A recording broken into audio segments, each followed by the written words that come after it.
ചില ദിവസങ്ങൾ രാവിലെ മുതൽ എന്തെങ്കിലുമൊക്കെ ചെയ്യാൻ കാണും കേട്ടോ.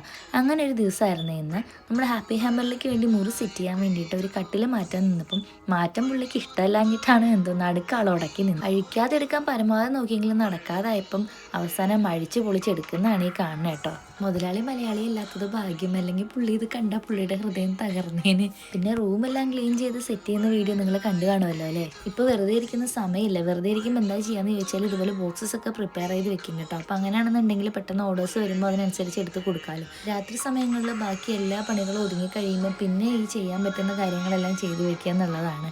ഒരു സിനിമയൊക്കെ കണ്ട് ഒരു ചായയൊക്കെ കുടിച്ച് ഇതുപോലെ ചെയ്യാനുള്ളതെല്ലാം ചെയ്തിട്ടിരിക്കുമ്പോൾ ഒരു സമാധാനമാണ് കേട്ടോ. ഇത് മാത്രമല്ല, ഒത്തിരി കാര്യങ്ങൾ ചെയ്തിട്ടുണ്ടായിരുന്നു. ഞാനിപ്പോൾ ഇത് മാത്രമേ കാണിക്കുള്ളൂ. ഇതെല്ലാം കൂടെ കഴിഞ്ഞപ്പോഴേക്കും തന്നെ നേരം വെളുത്തു. 4 മണിയൊക്കെ കഴിഞ്ഞിട്ടുണ്ടാവും. അപ്പോൾ ഞാൻ വിചാരിച്ചു എന്നാൽ പിന്നെ കുളിച്ചിട്ട് വന്നിട്ട് കിടക്കാമെന്ന്. കുളിച്ച് കഴിഞ്ഞപ്പോഴാണ് കുറച്ച് ബജ്ജിയോ ബോണ്ടോ അങ്ങനെ എന്തെങ്കിലും എണ്ണ പലഹാരങ്ങൾ കഴിച്ചാലോ എന്ന് തോന്നി. അപ്പം ഞാൻ എന്തായാലും അതങ്ങോട്ട് വേഗം ഉണ്ടാക്കി. നോക്കിയപ്പോൾ ആദ്യം കണ്ണിപ്പെട്ടത് വാഴയ്ക്ക ആയതുകൊണ്ട് വാഴയ്ക്ക ബജ്ജി ആക്കി. പിന്നെ കുറച്ച് ചട്നിയും കൂടെ അതിന് വേണ്ടിയിട്ട് ഉണ്ടാക്കിയിട്ടുണ്ട്.